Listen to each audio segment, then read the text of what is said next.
بسم اللہ الرحمن الرحیم۔ اسلامی تاریخ جنات کی پیدائش۔ قرآن کریم میں جنوں کا تذکرہ کثرت سے آیا ہے۔ انسانوں سے پہلے ان کی پیدائش ہو چکی تھی۔ اللہ تعالیٰ نے ان کو آگ سے پیدا فرمایا۔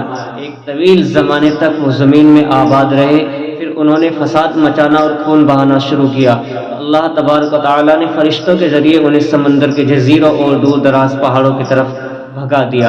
ابلیس بھی جنات میں سے تھا، لیکن کثرت عبادت کی وجہ سے فرشتوں کا سردار بنا دیا گیا تھا۔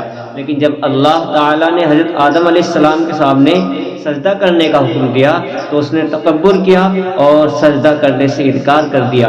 چنانچہ اللہ تبارک و تعالیٰ نے دھتکار کر اس کو اس دنیا میں بھیج دیا اور اس سے تمام نعمتیں چھین لی۔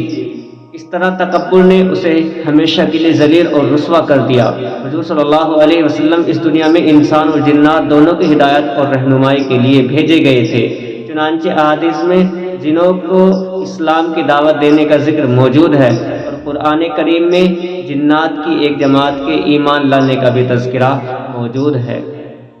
آپ صلی اللہ علیہ وسلم کا سینہ چاک کیا گیا، حضور کا یہ معجزہ تھا۔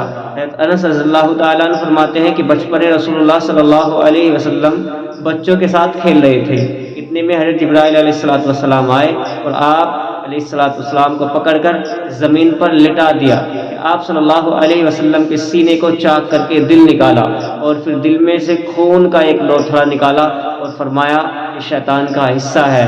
پھر دل کو سونے کی تشتری میں رکھ کر زمزم کے پانی سے دھویا، اور پھر دل کو بند کر کے اس کی جگہ واپس رکھ دیا۔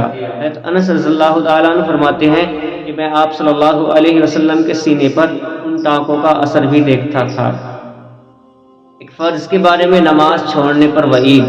رسول اللہ صلی اللہ علیہ وسلم نے فرمایا نماز کا چھوڑنا آدمی کو کفر سے ملا دیتا ہے۔ ایک دوسری حدیث میں آپ فرماتے ہیں ایمان اور کفر کے درمیان نماز چھوڑنے کا فرق ہے بس۔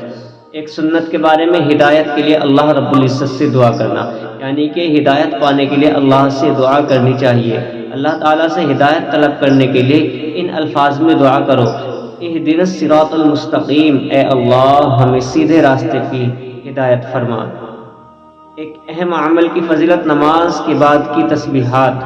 حضور فرماتے ہیں جو شخص ہر نماز کے بعد 33 مرتبہ سبحان اللہ، 33 مرتبہ الحمدللہ اور 33 مرتبہ اللہ اکبر، یہ 99 مرتبہ ہوئے، لا الہ الا اللہ وحدہ لا شریک لہ لہ الملک ولہ الحمد وہو علی کل شیء قدیر، یہ مل کر 100 ہوئے پڑے گا تو اس کے تمام گناہ معاف ہو جائیں گے، چاہے وہ سمندر کے جھاگ کے برابر کیوں نہ ہو۔ اسلام کے علاوہ کوئی دین قابل قبول نہیں ہے۔ قرآن میں اللہ فرماتا ہے جو شخص اسلام کے علاوہ کسی دوسرے دین کو پسند کرے گا تو اس کا وہ دین ہرگز قبول نہ کیا جائے گا، اور وہ آخرت میں نقصان اٹھانے والوں میں شامل ہوگا۔ دنیا کے بارے میں کافروں کے مال کو دیکھ کر تعجب نہ کرنا۔ قرآن میں اللہ فرماتا ہے تم ان کافروں کے مال اور اولاد سے تعجب میں مت پڑنا، کیونکہ اللہ تعالیٰ دنیا ہی کی زندگی میں ان کافروں کو عذاب میں مبتلا کرنا چاہتا ہے، اور جب ان کی جان نکلے گی تو وہ کفر کی حالت میں مریں گے۔ آخرت کے بارے میں قبر کے 3 سوال۔ ایک مرتبہ رسول اللہ صلی اللہ علیہ وسلم نے فرمایا مومن بندہ جب قبر میں پہنچتا ہے تو اس کے پاس 2 فرشتے آتے ہیں اور اس کو بٹھاتے ہیں، پھر اس سے پوچھتے ہیں کہ تیرا رب کون ہے؟